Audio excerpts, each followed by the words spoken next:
कोलकाता में काम घिनौना, कौन खिलौना।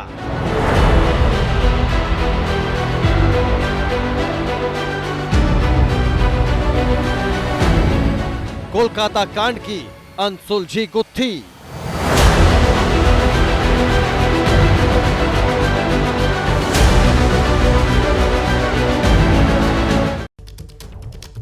देश विदेश की 40 खबरों के बाद अब बारी बड़ी खबर की डिटेल्स पड़ताल का हो गया है। देखिए, आज बात करेंगे कोलकाता की डॉक्टर बिटिया के इंसाफ को लेकर छिड़ी जंग।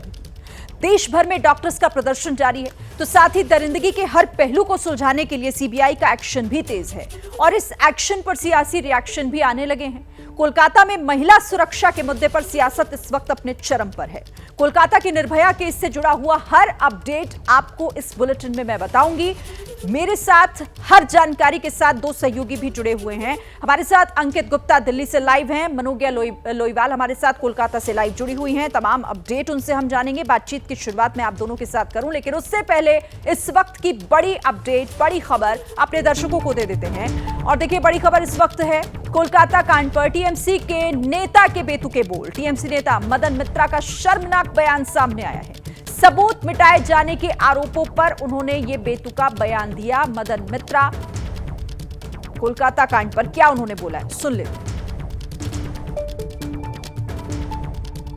पुलिस की भूमिका पर आपको भरोसा है? जो किया वो सही किया, क्योंकि आरोप लग रहे हैं जो घटना हुई है उससे एविडेंस नष्ट हो चुके हैं। देखिए, एविडेंस नष्ट आप लोग बोल रहे हैं, क्यों मालूम है मेरा कि उसका बगल वाला जो घर है वो घर को किसी ने तोड़ दिया। ये मुख्यमंत्री का बात नहीं, ये लोकल डिपार्टमेंट से। I am also a chairman of a hospital, Sagar Dutt hospital का परिसेवा का चेयरमैन है।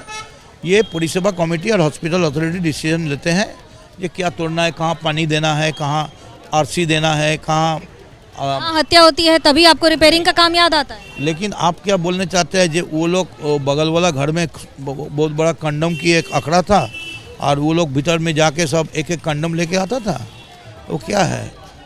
अरे पहले बताइए कितना आदमी था, ये अकेला आदमी का काम नहीं है। उसका बाद आप लोग बताइए इसमें और कौन कौन है। जो भी हो, हमारा तृणमूल का हो, उनका भी फांसी लगाइए, फांसी का फंदा में उठाइए, फायरिंग स्क्वाड का सामने लाइए, लेकिन छोड़ना नहीं।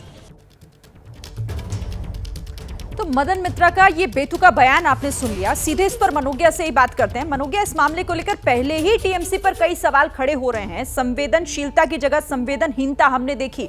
अब मदन मित्रा के इस बयान को किस तरीके से देखा जाए?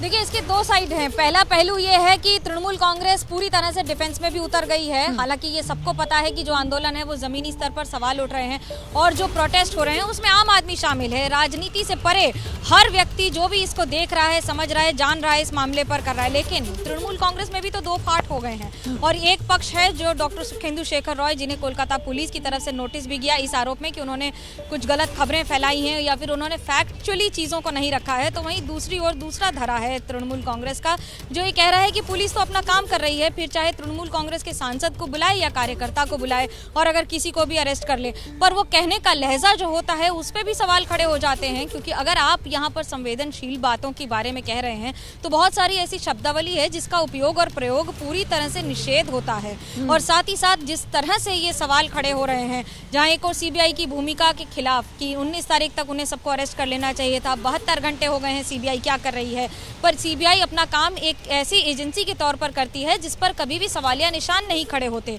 इसलिए समय लगता है, समय ज्यादा भी लग जाता है, कभी कभी महीनों भी लग जाते हैं। पर इस समय जिस तरह से और जिस गति से सीबीआई इसमें जांच में जुटी हुई है और सारे डॉट्स को जोड़ने की कोशिश कर रही है, इसमें ये मान लीजिए कि आरोप तो पहले लगे हैं कि अस्पताल में बहुत सारे एविडेंस को नष्ट किया गया है कि नहीं, इसकी पुष्टि नहीं हो सकती, लेकिन इन आरोपों की जांच करना भी सीबीआई का ही काम है। लेकिन जिस तरीके से मनोज्ञा पहले शुरुआती दिनों में इस मामले में लीपापोती साफ तौर पर देखी गई, बजाय इसके कि कोलकाता पुलिस पर सवाल खड़े किए जाए, उन पर एक्शन हो, उसके बाद हम ये देख रहे थे लगातार कि वो बचाव की मुद्रा में टीएमसी दिखाई दे रही थी। और अब इस तरीके की बयानबाजी कि सीबीआई क्यों नहीं जल्द से जल्द इस मामले में स्टेटस रिपोर्ट रखती है, और मदन मित्रा का वाकई बयान चौंकाता है। एक बार जरा फिर से सुन लेते हैं, फिर इस पर आगे बात करेंगे। पुलिस की भूमिका पर आपको भरोसा है? जो किया वो सही किया, क्योंकि आरोप लग रहे हैं जो घटना हुई है उससे एविडेंस नष्ट हो चुके हैं। देखिए, एविडेंस नष्ट आप लोग बोल रहे हैं, क्यों मालूम है मेरा कि उसका बगल वाला जो घर है वो घर को किसी ने तोड़ दिया। ये मुख्यमंत्री का बात नहीं, ये लोकल डिपार्टमेंट से। I am also a chairman of a hospital, Sagar Dutt hospital का परिसेवा का चेयरमैन है। ये परिसेवा कमेटी और हॉस्पिटल अथॉरिटी डिसीजन लेते हैं ये क्या तोड़ना है, कहाँ पानी देना है, कहाँ आरसी देना है, कहाँ हत्या होती है तभी आपको रिपेयरिंग का काम याद आता है। लेकिन आप क्या बोलना चाहते हैं, जो वो लोग बगल वाला घर में बहुत बड़ा कंडम की एक अखड़ा था और वो लोग भीतर में जाके सब एक एक कंडम लेके आता था, वो क्या है? अरे पहले बताइए कितना आदमी था, ये अकेला आदमी का काम नहीं है। उसका बाद आप लोग बताइए इसमें और कौन कौन है, जो भी हो, हमारा तृणमूल का हो, उनका भी फांसी लगाइए, फांसी का फंदा में उठाइए, फायरिंग स्क्वाड का सामने लाइए, लेकिन छोड़ना नहीं। अब मदन मित्रा से ये पूछा जाए, टीएमसी को इस पर जवाब देना चाहिए कि क्या वाकई सवाल पूछने का इस वक्त उनको हक है, क्योंकि ये तमाम सवाल तो पहले से ही खड़े हो रहे हैं। देखिए, कोलकाता रेप मर्डर से जुड़ा हुआ एक और बड़ा अपडेट। आज फिर से स्वास्थ्य मंत्रालय पहुंचे हैं डॉक्टर्स। स्वास्थ्य सचिव से डॉक्टर्स ने मुलाकात की है। रेजिडेंट डॉक्टर एसोसिएशन का प्रतिनिधि मंडल मुलाकात करने के लिए पहुंचा है। डेलीगेशन में कई बड़े हॉस्पिटल के डॉक्टर्स भी मौजूद हैं, क्योंकि देखिए इस घटना के बाद, इसके बाद से लगातार जो डॉक्टर्स हैं वो अपनी कुछ मांगे रख रहे हैं और कह रहे हैं कि जब तक उनकी मांगों को नहीं माना जाएगा वो अपनी हड़ताल वापस नहीं लेंगे। हमारे साथ अंकित इस खबर पर ज्यादा जानकारी के साथ जुड़ गए। अंकित, डेलीगेशन मुलाकात के लिए पहुंचा, क्या हुआ मुलाकात में, क्या और डिटेल्स हैं इस पर? शिरीन, इस वक्त के लिए अपडेट ये है कि वो मुलाकात खत्म हो गई है। करीबन 2 घंटे तक ये मुलाकात चली है और मुलाकात के दौरान जो प्रतिनिधि मंडल था उनकी मुख्य मांग क्या थी? मुख्य मांग ये थी कि सेंट्रल प्रोटेक्शन एक्ट यानी सीपीए, जिसका वो यहाँ पर नारेबाजी भी हो रही है कि हमको एक ऐसा कानून चाहिए जिससे कि डॉक्टरों को देश भर में सुरक्षित रखा जा सके। यहाँ पर शिरीन ये समझना जरूरी है, यहाँ पर कोलकाता का जो मुख्य मामला है, यानी कि जो पीड़िता का मामला है, उसको न्याय, उसके नारे जरूर लग रहे हैं, लेकिन जब स्वास्थ्य मंत्रालय से बातचीत हो रही है वहाँ पर प्रमुख मुद्दा वो नहीं है। प्रमुख मुद्दा क्या है कि देश भर में डॉक्टरों की सुरक्षा को लेकर के एक कानून चाहिए, और उसी मांग को लेकर के आज भी प्रतिनिधि मंडल की मुलाकात हुई है, क्योंकि कोलकाता मामले की जांच सीबीआई कर रही है और इनको भरोसा दिया गया है हड़ताल कर रहे हैं, जिनके कई सवाल हैं। कोशिश कीजिएगा जरा उनसे बात करने की। जी बिल्कुल, मैं कोशिश करता हूँ इन लोगों से बात करने की।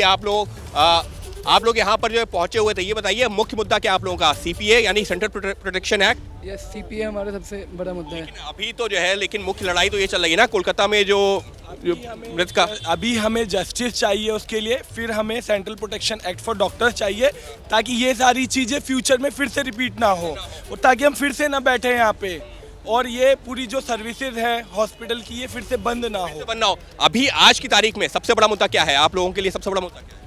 देखो, मुद्दे की बात करें, जो हुआ है वो उस कृत्य को लोग सोच भी नहीं सकते, जैसा कि पूरे देश को पता है। तो मुद्दा क्या है सबसे बड़ा? हम चाहते हैं ये ऐसी घटना दोबारा फ्यूचर में कभी ना हो, सब कानून बने, उसके लिए कानून बने। सब महिला डॉक्टर होने के नाते आप लोगों के लिए सबसे बड़ा इस वक्त मुद्दा क्या है? क्योंकि हम देख रहे हैं कि सीपीए, आप लोगों की डिमांड यहाँ पर, यही मांग उनकी है और इन्हीं मांगों को पूरा होने का वो इंतजार कर रहे हैं। अंकित, लौटूंगी आपके पास, मनोगी अब हमारे साथ हैं, लेकिन इसी बीच कोलकाता रेप मर्डर पर लगातार जो बड़े अपडेट्स आ रहे हैं वो भी हम अपने दर्शकों को दे रहे हैं। देखिए, शाम को दिल्ली रवाना हो सकते हैं बंगाल के गवर्नर, ये बड़ा अपडेट है। शाम 5:30 बजे दिल्ली के लिए रवाना हो सकते हैं आनंद बोस। गृह मंत्री अमित शाह से वो मुलाकात कर सकते हैं और जो राज्य की मौजूदा हालात हैं इस मामले में, जो अभी तक का तमाम अपडेट है, वो बंगाल के गवर्नर गृह मंत्री अमित शाह को उसकी पूरी जानकारी दे सकते हैं। मनोज्ञा, आनंद बोस पहले ही राज्य की स्थिति को लेकर, कानून व्यवस्था को लेकर राज्यपाल नाराजगी जता चुके हैं। अब यही तमाम चीजों को लेकर क्या आज दिल्ली आ रहे हैं? गृह मंत्री से उनकी मुलाकात का मकसद वही है? बिल्कुल, दोनों से मुलाकात होगी। जेपी नड्डा जो कि राष्ट्रीय अध्यक्ष हैं और साथ ही साथ स्वास्थ्य मंत्री हैं, तो वहीं दूसरी ओर गृह मंत्री अमित शाह से भी मुलाकात होगी। दोनों से मुलाकात के 2 संदर्भ हैं। पहला ये कि उनको कानून व्यवस्था के बारे में बताना है, और क्योंकि ये मामला स्वास्थ्य से जुड़ा है और ममता बनर्जी ने सीधा आरोप लगाते हुए ये कहा था कि स्वास्थ्य मंत्रालय ने हमारा बहुत सारा पैसा रोक रखा है। दूसरा, कानून व्यवस्था इज अ स्टेट सब्जेक्ट, लेकिन स्टेट सब्जेक्ट होने के बावजूद यहाँ पर जिस तरह की स्थितियाँ हैं उस पर हमेशा राज्यपाल की रिपोर्ट बहुत बड़ी कारगर होती है। भारतीय जनता पार्टी बखूबी जानती है कि पश्चिम बंगाल में 2021 के चुनाव के बाद और 2024 के आंकड़ों के बाद राजनीति हो रही है। लेकिन दूसरी ओर ये भी आपको समझना होगा कि तृणमूल कांग्रेस भी इसमें अब पूरी तरह से जमीनी तौर पर उतरकर राजनीति कर रही है। दोनों पार्टियां एक भी कदम पीछे नहीं रख रहे। इसमें राज्यपाल की भूमिका पर सवाल तृणमूल कांग्रेस पहले उठा चुकी है, पर राज्यपाल का ये भी कर्तव्य है कि वो केंद्र सरकार को लगातार बताते रहें कि राज्य में स्थिति क्या है, भले ही वो अच्छी हो या बुरी हो। और ऐसे में राज्य में स्थिति जिस तरह से है, रास्तों पर प्रोटेस्ट होना, कल फुटबॉल मैच का कैंसिल हो जाना, जो एक पुराना मैच है ईस्ट बंगाल वर्सेस मोहन बगान, उसका कैंसिल होना, ये कहते हुए कि हम सुरक्षा व्यवस्था के तौर पर उसे कैंसिल कर रहे हैं, इन सब को संज्ञान में लिया जाएगा। ये कोई छोटी छोटी घटनाएं नहीं है, लेकिन ये एक ऐसे बिंदु हैं जिनको जब आप चारों तरफ से जोड़ेंगे तो एक पूरी तस्वीर बन जाएगी, ये बताने के लिए कि क्या लॉ एंड ऑर्डर सच में इतना खराब है या फिर स्थिति में सुधार हो रहा है। बिल्कुल ठीक है, मनोज, देखना होगा जब मुलाकात होती है तो उसके बाद वहां से क्या और जानकारी निकलकर सामने आती है। लेकिन कोलकाता निर्भया केस में एक और बड़ी खबर, लेडी डॉक्टर की पोस्टमार्टम रिपोर्ट भी सामने आ गई है। पोस्टमार्टम रिपोर्ट में लेडी डॉक्टर से रेप की पुष्टि हुई है। प्राइवेट पार्ट पर गंभीर चोट की बात पोस्टमार्टम रिपोर्ट में साफ है। हाथ, कंधे और घुटनों पर भी चोट के निशान पोस्टमार्टम रिपोर्ट में सामने आए हैं। बड़ी खबर इस वक्त की पोस्टमार्टम रिपोर्ट जो बताते हैं कि लेडी डॉक्टर के साथ कितना बड़ा और कितना जघन्य अपराध उस दिन हुआ, उस रात हुआ, क्योंकि उसमें साफ रेप की पुष्टि, प्राइवेट पार्ट पर गंभीर चोट के निशान, हाथ, कंधे और घुटनों पर भी चोट के निशान हैं।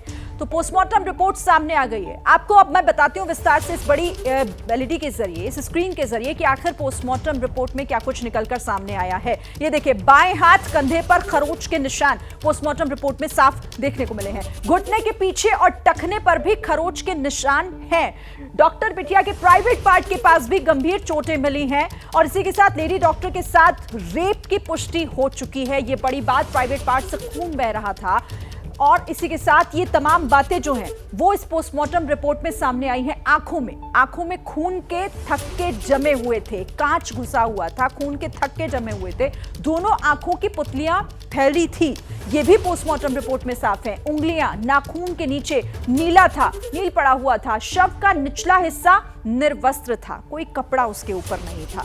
तो मैं जितना बता नहीं पाऊंगी, आप सुन नहीं पाएंगे। पोस्टमार्टम रिपोर्ट ये बता रही है कि आखिर उस रात उस बिटिया के साथ क्या हुआ था, अंकित। और ये वाकई इतना दिल को दहला देने वाला है, इतना परेशान करने वाला है, जिसकी सिर्फ अभी तक बातें की जा रही थी। पोस्टमार्टम रिपोर्ट में उस एक का जिक्र है कि आखिर क्या कुछ हुआ उस दिन डॉक्टर बिटिया के साथ। हैवानियत, अगर एक शब्द में शिरीन बात करें, क्योंकि इतना कुछ बता ना हम सकते हैं और ना हम अपने दर्शकों को जो है वो उसको बता सकते हैं कि क्या कुछ लिखा गया है, क्योंकि जो शब्द हैं वो यकीन मानिए, देखिए डॉक्टर्स की लैंग्वेज में पोस्टमार्टम रिपोर्ट्स में तमाम चीज़ों का जिक्र करना होता है, वो किया गया है। लेकिन अगर हम एक शब्द में उस बात का जिक्र करें तो हैवानियत का वहाँ पर जो है एक तरीके से जो भी लोग वहाँ पर उस घटना में शामिल थे वो एक हैवान के रूप में उसके साथ पेश आए हैं। और इस रिपोर्ट में जिस चीज़ों का जिक्र किया गया है, अब जो CBI जो इस मामले की जांच आगे बढ़ा रही है वो क्या कर रही है, वो उसका जो है पहले तो जो आरोपी हैं, जितने लोग इन्वॉल्व हैं, जो लोग कटघरे में हो सकते हैं, उनसे तो पूछताछ करेगी ही, लेकिन उसके अलावा जो डॉक्टर्स का पैनल है जिसे पोस्टमार्टम किया था उनसे भी पूछताछ करेगी, क्योंकि जो डॉक्टर्स हैं उन्होंने जो क्या कुछ देखा था वो CBI की जांच रिपोर्ट में तथ्य को आगे बढ़ाने में मदद करेंगे। लेकिन निश्चित तौर पर अब तक जो तथ्य सामने आए हैं वो बस यही इशारा कर रहे हैं कि उस रात वहां पर। रोकती हूं 1 मिनट के लिए, एक और बड़ी खबर बता देते हैं। देखिए, कोलकाता केस में CBI भी लगातार एक्शन मोड में है, जांच जारी है, तफ्तीश हो रही है और आज भी पीड़िता के घर पर पहुंची है CBI की टीम। जो जानकारी वहां से मिल रही है, डेड बॉडी के पास जो डायरी मिली उसके बारे में पूछताछ परिवार से की है। संदीप घोष के बयानों को लेकर भी पूछताछ हुई है। आरजीकर अस्पताल भी पहुंची है CBI की टीम। लेजर मैपिंग के लिए CBI की टीम आरजीकर हॉस्पिटल पहुंची तो CBI हर पहलू को खंगालने की कोशिश कर रही है मनोज्ञा, और परिवार के साथ भी आज कुछ सवाल पूछे गए, डायरी के बारे में भी पूछा गया। क्या और इंफॉर्मेशन है? देखिए, आज CBI दोनों तरफ गई है, आरजीकर भी गई है और वहाँ पर भी गई है, यानी कि सोदपुर जहाँ पर पीड़िता का घर है। इन दोनों इलाकों में आपको रोज ये आप सोचेंगे कि यहाँ जाने की क्या ज़रूरत है, लेकिन यहीं से हैं जो सबसे ज़्यादा लीड्स मिलती हैं। जब आप एक ही सवाल किसी व्यक्ति को 4 बार करते हैं और आपको 4 जवाब मिलते हैं तो ये समझ में आ जाता है कि कुछ तो छुपाया जा रहा है। क्या इस मामले में भी संदीप घोष अपनी बात पर टिके हुए हैं? कितनी बातें बदल रहे हैं? उनके कॉल रिकॉर्ड से उनका डेटा यूजेज मैच नहीं कर रहा है, तो क्या उन्होंने कुछ अपने फैक्चुअली डिलीट किया है अपने फ़ोन से? इस पर अभी संदिग्ध जो सुई है वो जा रही है। दूसरा जो डायरी है, डायरी में के पन्नों में जो फटे हुए पन्ने हैं, कोई भी व्यक्ति अगर डायरी लिखता है तो आमतौर पर एक सलीके से डायरी को फाड़ा जाता है, उसका एक साइकोलॉजिकल इम्पैक्ट होता है जो कि डॉक्टर्स और खासतौर से सीबीआई के अधिकारी और फोरेंसिक एक्सपर्ट्स बखूबी समझते हैं। हर एक कदम का एक मायने होते हैं और हर एक कदम के एक इम्प्लीकेशन होते हैं जिनको स्टडी करके ही किसी निष्कर्ष पर आया जाता है। और बार बार परिवार से मिलने का कारण ये है कि कई बार ऐसा होता है जब आप परिवार से बात करते हैं तो वो छोटी-छोटी बातें बताते रहते हैं। जैसे यही वो 2 जगह हैं जहां से बहुत सारे सवालों का जवाब सीबीआई को मिलेगा। और देखिए, पूर्व प्रिंसिपल से सीबीआई की मैराथन पूछताछ भी जारी है। चौथे दिन भी सीबीआई के सवालों का सामना प्रिंसिपल को करना पड़ा है। सीबीआई सूत्रों के हवाले से एक बड़ी खबर मिल रही है कि संदीप घोष और पीड़ित परिवार के बयान में फर्क देखा गया है। संदीप घोष से फिर से पूछताछ करेगी सीबीआई। पीड़ित परिवार के बयानों के आधार पर यह पूछताछ आगे बढ़ाई जाएगी। तो बड़ी खबर है ये। अच्छा, एक और बड़ी खबर, स्वास्थ्य मंत्रालय के साथ डॉक्टर्स की मीटिंग खत्म हो गई है। डॉक्टर्स का एक डेलीगेशन पहुंचा था। प्रदर्शनकारी डॉक्टर सुरक्षा अध्यादेश की मांग कर रहे हैं और सूत्र ये जानकारी दे रहे हैं कि सरकार इसके लिए तैयार हो गई है, कानून बनाने को तैयार। सरकार से जुड़े सूत्रों का ये दावा। इस मुलाकात के बाद ये बड़ा अपडेट। सरकार जल्दबाजी में कोई फैसला नहीं लेगी, लेकिन इस कानून को लाने पर जरूर सरकार जो है वो फैसला करेगी। अंकित, क्या और जानकारी इस पर? ये बिल्कुल सूत्र इसी बात की ओर इशारा कर रहे हैं कि जो एक डेलीगेशन गया था इन छात्रों का, इन डॉक्टर्स का, तो उनको ये लोग मांग कर रहे थे कि अध्यादेश लाया जाए, लेकिन अध्यादेश पर तो नहीं, लेकिन हाँ कानून बनाने को लेकर के सरकार ने कहा है कि हाँ हम इस पर जो काम करेंगे। आप लोगों की जो मुलाकात हुई है, क्या भरोसा दिया गया है? देखिए, जो भी बात हुआ है वो सारा चीज़ ठीक है, लेकिन हमें पूरे पारदर्शित रूप से पूरा जांच चाहिए। उसमें कितने लोग इन्वॉल्व हैं उन सबका नाम आना चाहिए। कोलकाता वाली घटना की बात? हाँ जी। उसके अलावा जो सीपीए यानी सेंट्रल प्रोटेक्शन एक्ट को लेकर के क्या हमें अभी कुछ भी सॉलिड नहीं बताया गया है, कुछ भी गारंटी नहीं दिया गया है। अभी भी कह रहे हैं कि हम देखेंगे, इसके बारे में बात करेंगे, हायर अथॉरिटी से बात करेंगे। जब लोग तो अध्यादेश की बात कर रहे थे ना, ऑर्डिनेंस को तो मना किया, अभी ऑर्डिनेंस नहीं ला सकते हम जल्दबाजी में। बिल्कुल भी ये कहा गया है। तो आप लोगों का हड़ताल का भी क्या है? हड़ताल आप लोग की स्ट्राइक इज ऑन, स्ट्राइक तो चलता ही रहेगा, हम लोग पीछे नहीं हटने वाले हैं। अभी के लिए आप लोग यहाँ से डिस्पर्स करें, अभी के लिए यहाँ से जा रहे हैं। हम लोग जेड ग्रेड सुरक्षा नहीं मांग रहे हैं। We are asking for very basic things, basic. अभी के लिए आप लोग यहाँ से जा रहे हैं? हम लोग यहाँ पे स्ट्राइक अभी जो है हम लोग यहाँ से डिस्पर्स होंगे, लेकिन ये स्ट्राइक जारी रहेगी जब तक हमें सीपीए नहीं मिलेगा। देखिए, और मैसेज क्या है? The day white coat turn red, 78 years independence made no sense. यानी कि इस आज़ादी का क्या मतलब है अगर ये डॉक्टर्स के ऊपर इस तरीके के हमले होते रहेंगे। और यहाँ पर जो सबसे बड़ा मुद्दा था शिरीन, जिसका मैं जिक्र भी कर रहा था, सेंट्रल प्रोटेक्शन एक्ट। इन जो छात्रों का जो डॉक्टर्स है, रेसिडेंट डॉक्टर्स एसोसिएशन है, इनका ये कहना था कि हमको एक ऐसा कानून चाहिए जिससे कि डॉक्टरों की सुरक्षा बढ़ाई जा सके, और इसके लिए ये लोग ऑर्डिनेंस यानी कि अध्यादेश लाने की मांग कर रहे थे। और सूत्र मेरे को ये जानकारी दे रहे हैं कि अध्यादेश के लिए सरकार नहीं तैयार है, लेकिन हाँ इतना जरूर कहा है कि आपकी जो मांग है कानून बनाने की, उस पर विचार किया जाएगा, लेकिन जल्दबाजी में ऐसे फैसला नहीं लिया जा सकता। जी ठीक है, तो बड़ी जानकारी इस वक्त अंकित दे रहे हैं कि अध्यादेश तो नहीं, लेकिन हाँ कानून बनाने के लिए तैयार है सरकार, और यही आश्वासन दिया गया उस डेलीगेशन को जो आज स्वास्थ्य मंत्रालय पहुंचा था मुलाकात के लिए। देखिए, कोलकाता कांड की सीबीआई जांच पर अब टीएमसी के कुछ सवाल भी सामने आ रहे हैं। आपको जानकारी दे दूं कि 5 दिन से सीबीआई ने कोई अपडेट नहीं दिया। ये टीएमसी आरोप लगा रही है कि 5 दिन हो गए, इस पर कोई अपडेट आखिर अभी तक क्यों नहीं दिया गया कि जांच कहां तक आगे बढ़ी है। 5 दिन में किसी संदिग्ध से सीबीआई ने पूछताछ क्यों नहीं की। सिर्फ एक गिरफ्तारी कोलकाता पुलिस ने की है। टीएमसी की मांग है कि जल्द सीबीआई इस पर एक प्रेस कॉन्फ्रेंस करे, सीबीआई जांच की स्थिति के बारे में जानकारी दे। टीएमसी की तरफ से यह मांग इसको लेकर की गई है कि जांच के बारे में जानकारी दी जाए सीबीआई की तरफ से। मनोज्ञा, जब पुलिस की बात हो रही थी तो बचाव की मुद्रा में अभी भी हालांकि टीएमसी है, लेकिन सीबीआई क्योंकि अब मामले की जांच कर रही है, तो फिर यह कहा जा रहा है कि इतनी देरी क्यों हो रही है, जल्द से जल्द इसकी जानकारी क्यों नहीं दी जा रही है? देखिए, यही राजनीति है। जब तक आपके घर में पाले में गेंद थी तब तक आप क्या कर रहे थे, उस पर अब जब किसी और के पास चली गई तो फिर आप बताइए आपने कितने गोल किए हैं, आपने कब क्या किया है, इसका हिसाब। पहली बात, सीबीआई तो आंसरेबल है सिर्फ और सिर्फ कोर्ट को, क्योंकि कोर्ट के आदेश पर सीबीआई की इंक्वायरी शुरू हुई है, किसी दल या किसी सरकार को नहीं। अब ऐसे में जब तक कोर्ट नहीं मांगता है जवाब, जब तक कोर्ट में अपडेट नहीं होगा, तब तक सीबीआई को बोलने की जरूरत नहीं है। पर रही बात राजनीति की और बार बार हो रही पूछताछ की, तो 4 या 5 दिन में सीबीआई जिस गति से काम कर रही है, यकीन मानिए मैंने इससे पहले भी बहुत सारे कवरेज किए हैं, पर जिस गति से, जिस स्पीड से और जिस लगातार फोकस से एक इस केस पर जितनी टीम्स लगी हुई हैं, ऐसा बहुत कम होता है। क्योंकि सीबीआई भी ये बखूबी जानती है कि इसका जवाब वो सिर्फ किसी सरकार या किसी दल को नहीं दे रहे हैं, इसका जवाब सीबीआई की नज़रें, पूरे देश की नज़रें इस समय सीबीआई पर हैं और पूरा देश ये देख रहा है कि सीबीआई क्या कहती है कि आखिरकार गुनहगार है कौन। डॉक्टर बिटिया के साथ जो हुआ है उसकी जिम्मेदारी किसकी होगी? क्या किसी ने कुछ छुपाया था या फिर कुछ छुपाने का प्रयास किया गया था? इसका खुलासा का इंतजार करने के लिए इस समय सबकी नजरें सिर्फ और सिर्फ सीबीआई पर हैं। सही कह रहे हैं आप मनोज, और देश ये भी देख रहा है कि इस तरह के मामलों में भी, इतने संवेदनशील मामलों में भी जो पॉलिटिकल पार्टीज हैं वो सिर्फ और सिर्फ इसे अपनी राजनीति का विषय ही समझती हैं। और देखिए, एक बड़ी खबर भी आपको बता दूं, केंद्र ने अस्पतालों में सुरक्षा बढ़ाई है। सूत्र जानकारी दे रहे हैं कि केंद्र के सभी अस्पतालों में 25% सुरक्षा बढ़ी है। अस्पताल की ज्यादा सुरक्षा की मांग पर भी समीक्षा होगी। सुरक्षा बढ़ाने पर समीक्षा के बाद फैसला लिया जाएगा। इस वक्त की ये बड़ी खबर, केंद्र ने अस्पतालों में सुरक्षा बढ़ाने का एक महत्वपूर्ण फैसला लिया है।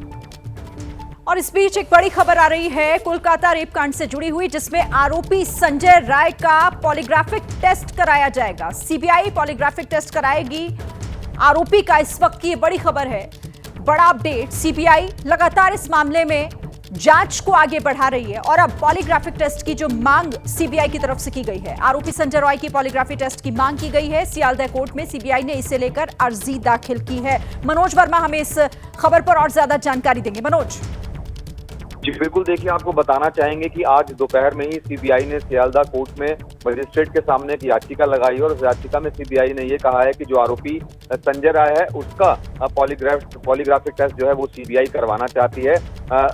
पॉलीग्राफिक टेस्ट इसलिए भी जरूरी है क्योंकि सीबीआई उस वारदात की रात का सच जो आरोपी है उससे उगलवाना चाहती है। साइकोलॉजिकल टेस्ट जो है सीबीआई आरोपी संजय राय का कर चुकी है, लेकिन सीबीआई को जरूरत लगती है कि पॉलीग्राफिक टेस्ट भी उसका होना चाहिए, क्योंकि जो संजय राय है वो सीबीआई के सवालों का सही तरीके से जवाब नहीं दे रहा है। इसलिए सीबीआई को लगता है कि पॉलीग्राफी टेस्ट करवाना चाहिए। इसी वजह से अर्जी दी गई है और सीबीआई के सूत्रों का ये भी कहना है कि जो इनकी मांग है वो मान ली जाएगी और हो सकता है संभवतः कल जो संजय राय है उसका पॉलीग्राफी टेस्ट सीबीआई करे। जी बिल्कुल मनोज, इससे पहले साइकोलॉजिकल टेस्ट भी आरोपी का इस मामले में सीबीआई की तरफ से जो है वो किया गया था और लगातार मनोदशा क्या है आखिर आरोपी की वो जानने की कोशिश की जा रही है। और अब पॉलीग्राफिक टेस्ट की अगर मांग सीबीआई की तरफ से की जा रही है तो इसकी जरूरत क्यों आखिर पड़ रही है? कोई इसे लेकर कोई जानकारी?